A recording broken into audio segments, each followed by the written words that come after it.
At the dinner table, Diana Whitfield looked at the man in the rented suit and decided, without asking his name, that he did not belong. In front of the entire board, she said it out loud, certain that no one in that room could possibly object. She did not know that 12 years earlier that same man had stood in a locked training room and taught every operative, every guard, every security chief now standing watch outside that door, the exact methods now keeping her alive tonight. Jackson Bryant, without a word, only folded his napkin quietly and simply waited. Who was the quiet man at that table, really? Stay until the very end to learn the full, astonishing truth.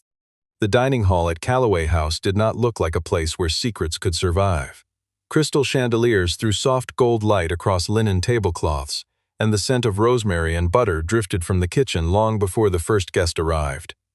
It was the kind of private club where senators dined beside hedge fund managers, where reservations were measured in years rather than weeks, and where the staff moved like shadows, present only when needed and invisible otherwise. Jackson Bryant had worked there for nearly 4 years, first as a night porter, then as the quiet, watchful figure who stood near the entrance and decided with a glance who deserved a smile and who deserved a closer look. Nobody asked him much about his past, and he preferred it that way. He kept his uniform pressed, his shoes polished, and his opinions to himself, and in exchange the building gave him something he had not expected to need so badly. A place where nothing important depended on his judgment, where the worst thing that could happen on a given night was a delayed appetizer or an overbooked table. That evening, before his shift began, he sat in the small employee break room with his phone propped against a stack of folded napkins, watching his daughter's face fill the screen. Hannah was 8 years old, missing a tooth on the upper left side and entirely unbothered by the gap. She held up a drawing of a dog with too many legs and explained with great seriousness that it was actually a very fast dog built that way on purpose. Jackson laughed, the kind of laugh that came easily only around her, and told her the dog looked like it could outrun anything in the whole city, maybe the whole country. She asked when he was coming home, and he told her soon, the way he always did, and meant it the way he always did. Her grandmother's voice called from somewhere off-screen, reminding her that bath time waited for no one, and Hannah rolled her eyes in the dramatic way only 8-year-olds can manage, before blowing him a quick kiss and disappearing from view. The small room felt quieter once she was gone, the way rooms always did, but Jackson sat with the quiet for a moment longer than usual, letting it settle before he stood and smoothed down his jacket. One of the longtime servers, a soft-spoken woman named Kara who had worked the floor at Calloway House longer than almost anyone else, often told the newer staff that Jackson was the only person in the building who never seemed rattled, no matter how chaotic a private function became behind the scenes. She did not know why, and she never asked, because something in the calm, deliberate way he carried himself suggested the question would not be welcome. She simply trusted him the way the rest of the staff eventually learned to trust him, quietly and without needing an explanation for it. He checked his tie in the mirror by the coat room, adjusted a wrinkle that was not really there, and walked into the hallway where the first sounds of the evening were beginning to gather, glasses clinking somewhere in preparation, low voices rehearsing the night's choreography. He moved without hurry, the way men moved when they had once been trained to read a room before stepping into it, eyes flicking briefly toward exits and sightlines out of pure habit rather than necessity. The maitre d', a nervous young man named Oliver who had only worked there a few months, mentioned that tonight's private function belonged to Whitfield Global, a name that meant nothing to most of the staff and everything to anyone who followed finance news closely. Jackson only nodded. He had heard the name before, years ago, in another life, attached to memos and security briefings rather than dinner reservations, but he did not let the memory show on his face, because that was a skill no one in this building knew he still carried. Diana Whitfield arrived precisely on time, the way she arrived everywhere, trailed by an entourage that seemed to part the air around her before she even stepped through it. She was the chief executive of Whitfield Global, a sprawling company that touched finance, logistics, and private security contracts across 3 continents, and she had built much of her reputation on never appearing rattled, not in boardrooms, not in front of cameras, not in the quiet hours after a deal collapsed. Tonight mattered more than most nights. A group of investors visiting from overseas were weighing a partnership that would double the company's reach into markets it had spent years trying to enter, and Diana intended to give them a flawless evening, the kind that left no room for doubt about who was in control of the room and everything in it. Diana had not always been this exacting about appearances, but a security breach early in her tenure as chief executive, one that leaked sensitive merger details to a rival firm through nothing more than a careless badge left unattended in a hotel lobby, had cost the company dearly and cost her personally even more. She had learned in the aftermath of that humiliation to trust very few people completely and to judge competence quickly and harshly,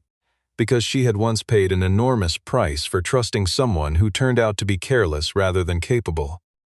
The lesson had hardened into instinct over the years, an instinct that now, without her fully realizing it, shaped the way she looked at almost everyone standing below her on an organizational chart. Beside her walked Carter Voss, the company's global head of security, a broad-shouldered man with a practiced smile and a habit of mentioning his own accomplishments before anyone thought to ask about them. Carter had spent the better part of a decade telling new hires and nervous investors the same story over good wine and better lighting, that he personally designed the executive protection program that kept Whitfield Global's leadership safe in every city they operated in. It was a good story, polished smooth by years of repetition. It was also, in every meaningful sense, untrue, though almost no one left inside that company still remembered who had actually built it, and Carter had long since stopped worrying that anyone ever would. The private dining room had been arranged with care, long tables dressed in ivory linen, candlelight flickering against polished silver, a string quartet playing softly near the far wall, the kind of careful staging meant to suggest effortlessness while costing a great deal of effort behind the scenes. Diana moved through the room the way a queen might move through a court she had built herself, shaking hands, offering compliments that sounded sincere because she had practiced them for years, steering every conversation gently back toward the partnership she needed to close before the night ended. Margaret Calloway, her chief of staff for nearly 6 years, trailed a half step behind, watching the room with the quiet vigilance of someone whose entire job was noticing what Diana did not have time to notice herself. It was Jackson who first caught Diana's eye, though not for any reason that flattered him. He stood near the side entrance in his dark uniform, hands folded, watching the room the way he had once watched far more dangerous rooms, scanning exits out of old habit, noting who lingered too long near the windows, registering small details that meant nothing here but had once meant everything. To Diana, exhausted from months of preparation and irritated by a small delay in the appetizer service, he simply looked like an employee standing idle while she needed something fixed immediately. She crossed the room toward him without softening her tone, the way she rarely softened it for anyone below a certain title on a night this important. She asked him, in front of 2 investors and 3 board members, why the kitchen was running behind schedule and whether anyone competent was actually managing tonight's service at all. Jackson answered calmly that the timing was intentional, paced deliberately to match the evening's wine pairing, and that everything remained under control. It was the wrong answer for the mood she was in, or perhaps the right answer delivered with more composure than she expected from someone she had already decided to dismiss. She turned slightly toward her board members, the corner of her mouth lifting into something between amusement and contempt, and said that it was remarkable what passed for competence these days, that perhaps someone had hired the wrong man for the wrong job entirely. A ripple of polite, uncomfortable laughter moved through the nearest guests, the kind of laughter people offer when they are unsure whether laughing is required of them. Jackson did not argue. He had spent enough years in rooms far more dangerous than this one to know that dignity was rarely won by raising your voice in front of an audience that had already chosen its side. He simply folded his hands a little tighter, met her eyes for one long, steady second that lasted just slightly too long to be comfortable, and said nothing at all. Margaret noticed the silence more than anyone else in the room did. She noticed the way he held himself, not like a man embarrassed by the moment, but like a man who had decided long ago that some battles were never worth fighting in front of strangers holding wine glasses. She filed the impression away quietly, without quite knowing yet why it mattered, and turned back to the conversation Diana had already moved on to. What none of them knew, what none of them could possibly have known, was that 12 years earlier, in a different city and a very different version of his life, Jackson Bryant had answered to a single name inside a small, secure facility outside Washington. The operatives who trained there called him Ghost, partly because he rarely spoke more than necessary, and partly because he had a habit of disappearing from a room the moment his work in it was finished, leaving behind only the lesson and never the lecture. He had built protection doctrines for corporate executives operating in unstable regions, careful systems of routine and redundancy that eventually became the backbone of programs used by companies across the country, including, in its earliest and most fragile years, the very company whose chief executive had just humiliated him over a delayed appetizer course. He had trained the first generation of Whitfield Global's security personnel himself, standing in a windowless room with a whiteboard and a stopwatch, drilling young agents on threat assessment, evacuation routes, and the particular discipline of staying calm when every instinct in the body demanded panic instead. Many of those agents had long since moved on, promoted into other companies or retired into quiet consulting work scattered across the country, but a few of his methods remained baked permanently into the company's procedures, repeated by trainers who had never met him and credited falsely to men who had simply inherited his work without ever questioning where it came from. He had walked away from that life after an assignment overseas went wrong in a way he never fully spoke about, not even to the people closest to him. A protective detail under his command had made a single misjudged call during a routine relocation, a call that should never have fallen to such junior hands, and the consequences had followed him home long after the official reports were filed and quietly closed. He carried no formal blame for what happened, but he carried something heavier than blame, a private conviction that the weight of other people's safety had finally grown too large for one man to hold without eventually dropping something precious. He had chosen, deliberately and without regret, to disappear into ordinary work where no one else's safety would ever again depend entirely on his judgment. Carter Voss had been one of the very last agents Jackson personally trained before leaving that world behind for good. Carter had been ambitious even then, quick to claim credit for group exercises, slower to admit when his own assessments turned out wrong during live drills. After Jackson vanished from the program without explanation, Carter quietly rewrote his own history one conversation at a time, layering himself into stories that were never originally his, until enough years had passed that almost no one left in the company could contradict him without sounding paranoid. Carter had joined the security division as a junior agent with more confidence than skill, the kind of young man who measured his own progress by how quickly others noticed him rather than by how well he actually performed under pressure. After Jackson's sudden departure left a vacancy at the top of the training program, Carter maneuvered himself into the gap with practiced charm, volunteering for committees, befriending the right executives, and slowly positioning himself as the natural heir to a legacy that had never truly belonged to him. The promotion came easily once enough people assumed, simply because he never corrected them, that he deserved it. It was a comfortable lie, and comfortable lies, left unchallenged long enough, begin to feel like simple truth even to the very people who first built them out of convenience. The investors did not stay long enough to register the tension simmering quietly beneath the dinner's polished surface. They left with warm handshakes and vague promises, the kind that meant nothing concrete had been decided but nothing essential had been lost either. Diana exhaled only once she was certain the last car had pulled away from the curb, and for a moment, standing alone near the entrance in the cooling night air, she allowed herself the small, private satisfaction of believing the evening had gone reasonably well despite the earlier friction. She did not think again about the quiet man near the side door, not that night, not for several weeks afterward.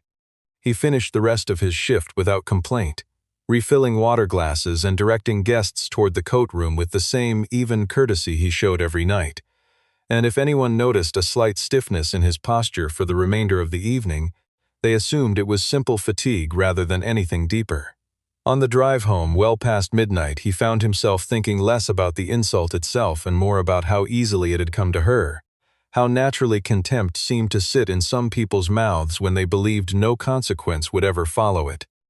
He decided, somewhere around the third quiet intersection, that the moment did not deserve any more of his thoughts than it had already taken.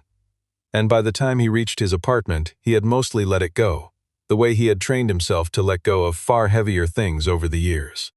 The cracks revealed themselves slowly, the way structural damage often does, hidden behind fresh paint until the weight finally becomes too much to hide. A routine audit, ordered as part of the ongoing partnership discussions, uncovered gaps in Whitfield Global's executive protection protocols that should never have existed in a company of its size and reputation.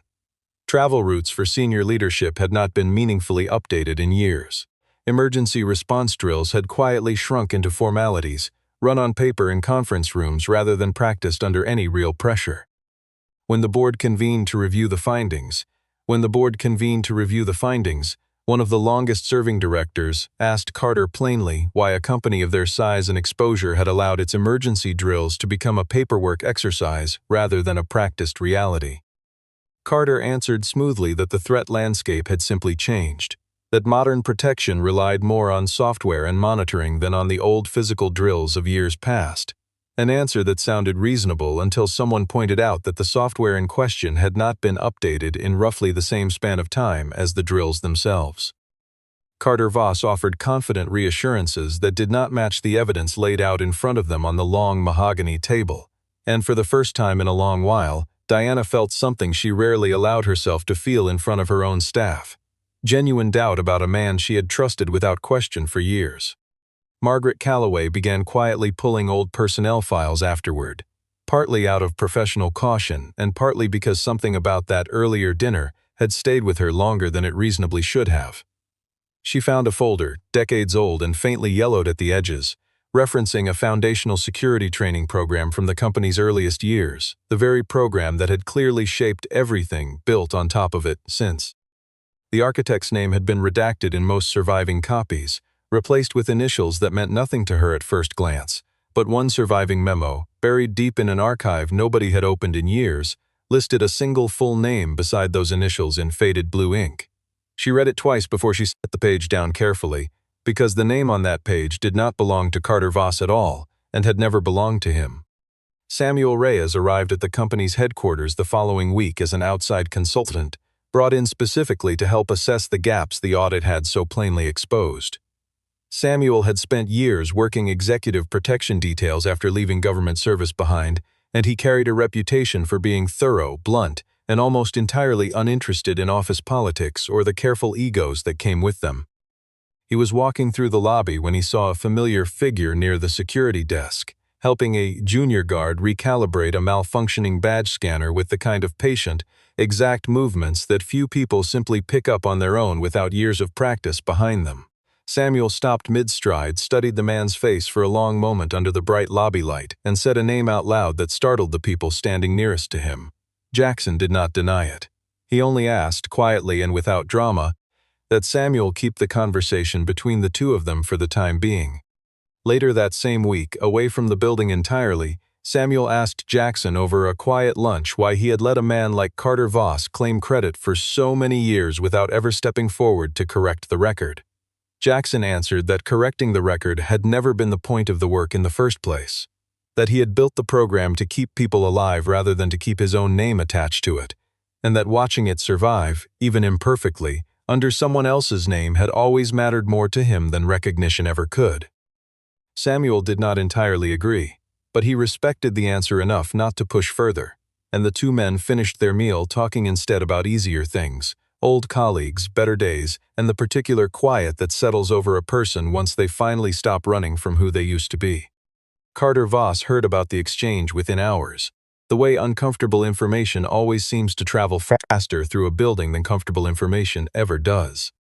He did not know exactly who Jackson Bryant was, but he understood, almost instinctively, that anyone capable of unsettling a man like Samuel Reyes with a single glance across a lobby was not someone he could afford to have wandering freely through his territory.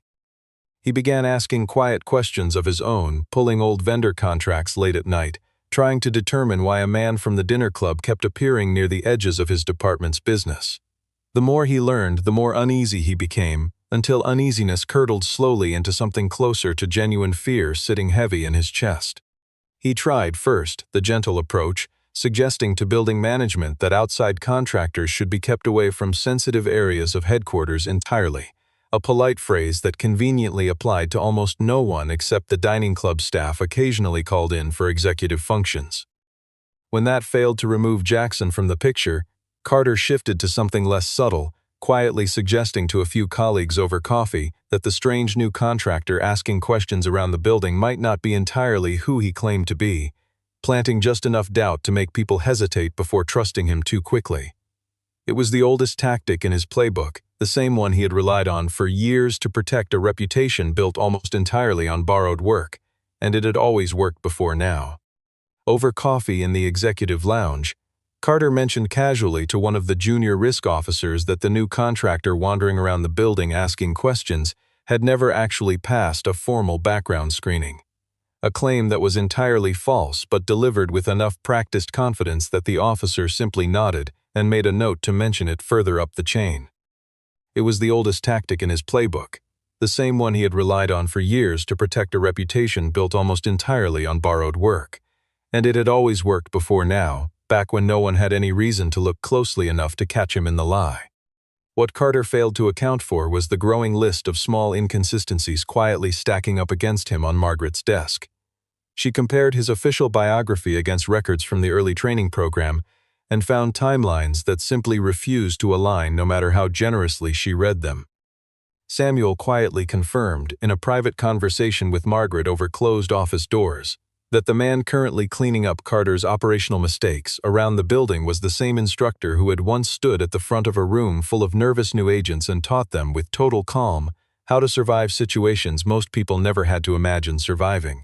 Diana knew none of this yet. She remained too consumed by the deepening operational crisis to notice the quiet, careful investigation unfolding 2 floors below her own office. The crisis arrived in full during the company's annual leadership summit, an event held at the very same private club where the disastrous dinner had taken place months earlier, this time with twice as many guests and far higher stakes resting on every detail. International partners, government liaisons, and major shareholders filled the same dining room that had once hosted a much smaller, quieter humiliation, and Whitfield Global's reputation for stability depended entirely on the night going smoothly from start to finish. Carter Voss had assured Diana, repeatedly and with his usual confidence, that his team had everything fully under control, that the gaps from the earlier audit had been addressed completely, and that nothing could possibly go wrong under his watch this time. The room that night felt different from the smaller dinner months earlier, charged with the particular energy of an event everyone understood mattered far beyond the food or the music. Camera crews from 2 business networks waited near the entrance for short interviews with arriving executives, and government liaisons from several visiting delegations mingled carefully among the shareholders. Each conversation weighed for diplomatic significance rather than simple pleasantry. Diana had rehearsed her opening remarks 3 times that afternoon alone, determined to project the same unshaken confidence she always projected, unaware that the night's real test would have nothing to do with anything she had prepared to say from the podium. Midway through the evening, a credible threat materialized with the kind of speed that left no time for committee meetings or careful deliberation of any kind. A disgruntled former contractor, recently terminated after his own security clearance had been quietly revoked without much explanation, attempted to force his way into the building through a service entrance that Carter's hastily patched protocols had failed to properly secure. Alarms began sounding through the lower levels just as the evening's keynote speeches were beginning upstairs, and within moments, panic started spreading through staff who had never been properly drilled for a real emergency rather than a comfortable paper exercise. Carter Voss froze completely. For all his confident talk over the years, he had never actually managed a live crisis of any real consequence, only the appearance of readiness for one in front of a board that rarely asked hard questions. The gap between performance and substance revealed itself in seconds, raw and undeniable. His team scrambled in 3 different directions at once, shouting conflicting instructions over crackling radios, while upstairs guests began murmuring uneasily, sensing that something had gone wrong without yet understanding what it might be. Diana, standing near the podium mid-introduction, felt the floor of her composure shift beneath her for the first time in years, watching her own security apparatus collapse exactly when it mattered most. Jackson Bryant had been working a quiet shift near the kitchen corridor that night, technically there only to help coordinate catering logistics for the evening. But the moment the alarms sounded, 12 years of training reasserted themselves in his body before his mind had even finished processing the danger. He moved toward the service entrance without hesitation, calm in a way that startled the panicking staff around him, issuing instructions in a low, steady voice that people obeyed instinctively, the way people always obey someone who clearly knows exactly what comes next. He redirected the intruder away from the main hall through a narrow service hallway, speaking in the same level tone he might have used to give directions to a lost guest, never once raising his voice or reaching for force when calm words could do the same work more safely. He kept his body angled between the man and the nearest stairwell leading up toward the main hall, closing off options one at a time the way he had once taught dozens of agents to do in rooms with far higher stakes than this one. The man, confused by the absence of panic in the voice speaking to him, slowed his pace almost without realizing it, and that single hesitation was all building security needed to finally close the distance and take him into custody without a single guest upstairs ever fully understanding how close the night had actually come to disaster. By the time Diana made her way down to the lower level, drawn by Margaret's urgent message buzzing repeatedly against her wrist, the threat had already been neutralized, and the room had gone strangely quiet except for the sound of radios crackling and staff catching their breath against the walls.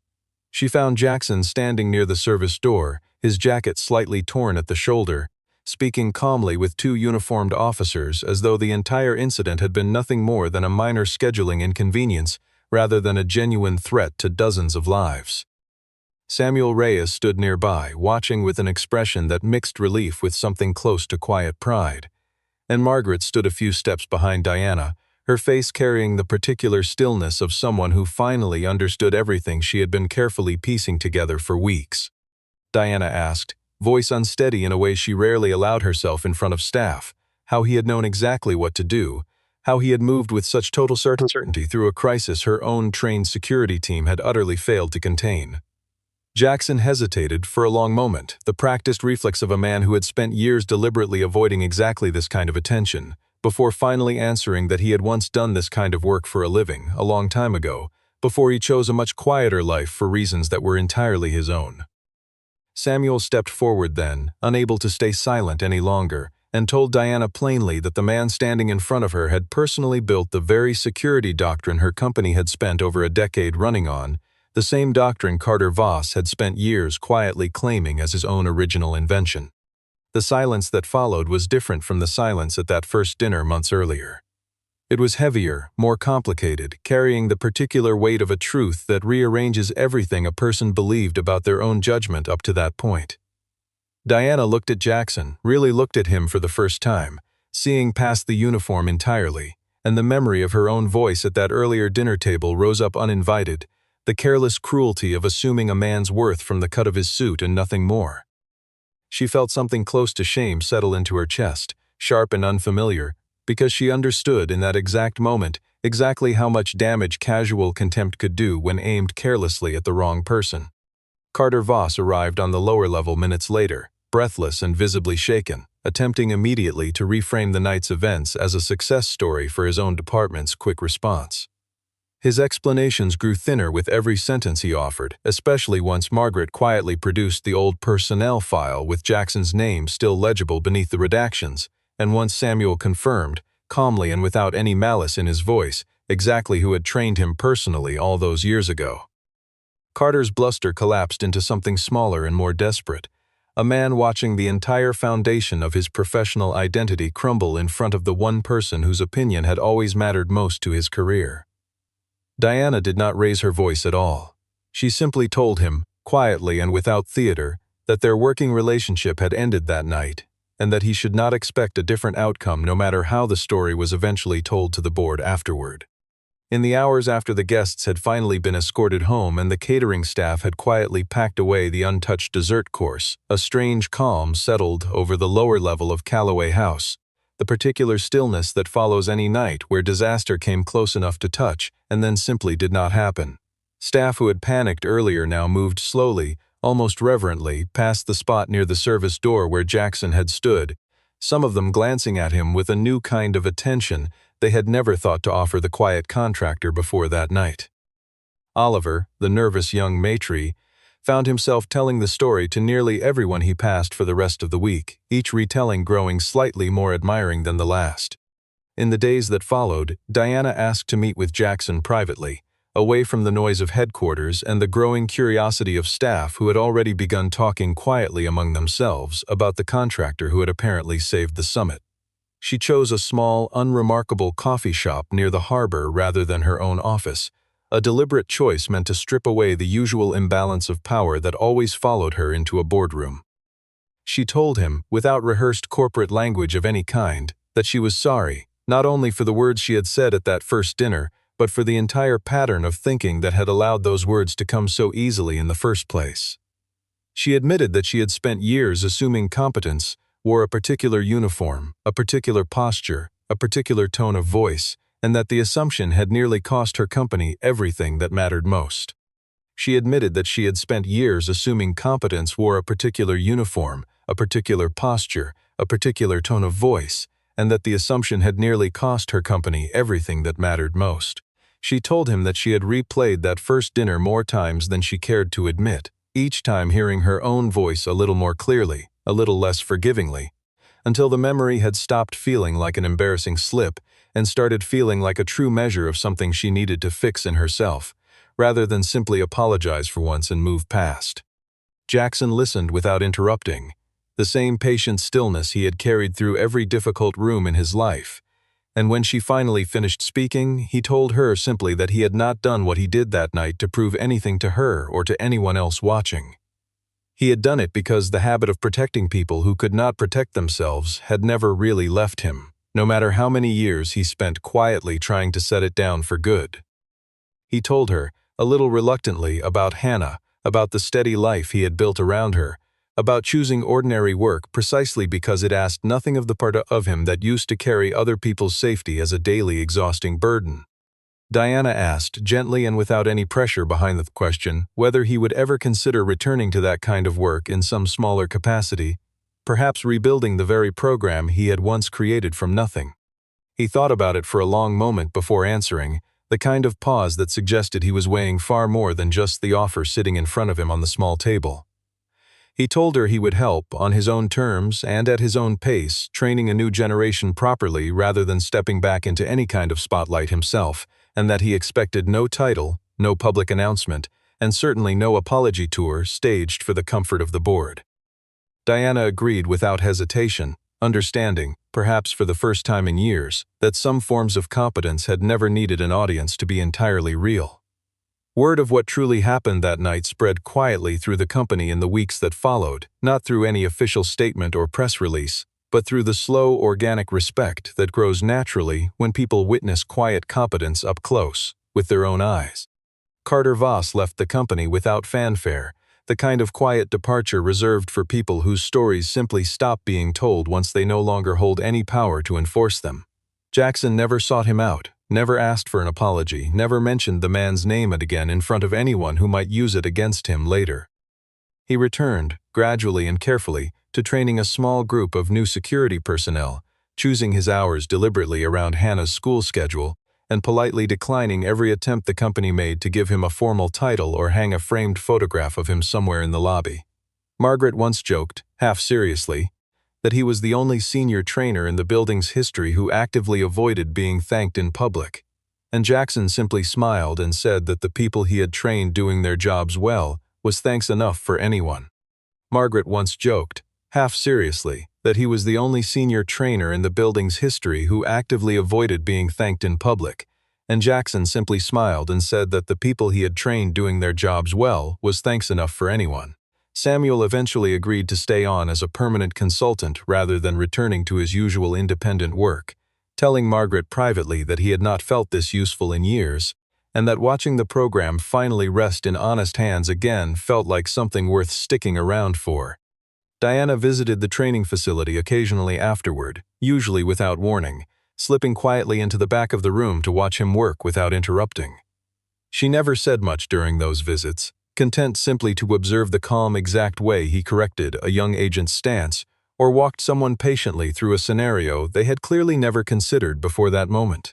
There was no dramatic reconciliation between them, no grand public gesture meant to erase what had happened at that first dinner months earlier. There was only a growing, careful respect built slowly across small moments, a quiet recognition that some of the most important people in any room are rarely the ones speaking the loudest or sitting closest to the head of the table. On a quiet evening months later, as the training session ended and the last new agent filed out toward the elevators, Diana stayed behind a moment longer than necessary, watching Jackson gather his notes from the small folding table near the whiteboard. She thought, not for the first time, about how close she had come to never knowing any of this, about how easily contempt could have simply won the entire story if circumstances had unfolded only slightly differently that first night. There had been a version of that evening, she realized, where Jackson simply finished his shift, went home, and never crossed her path again, where the gaps in her company's protection would have stayed hidden until a far worse night finally exposed them without anyone capable of stopping it in time. She did not say any of this out loud. Some realizations she had come to understand mattered more privately held than spoken. Jackson glanced up, caught her watching, and offered the same small, steady nod he had offered her once before, long ago across a dinner table neither of them had ever quite forgotten. He gathered the last of his papers into a worn leather folder, turned off the overhead lights one switch at a time the way he always did, and walked with her toward the elevators in a silence that felt for the first time entirely comfortable between them. Outside, the evening air had turned cool, and somewhere across the city Hannah was almost certainly already asleep, unaware of how much had quietly changed in her father's world while she dreamed. For the first time since that night at Calloway House, Diana found herself simply grateful, without complication, that he had chosen, despite everything, to stay.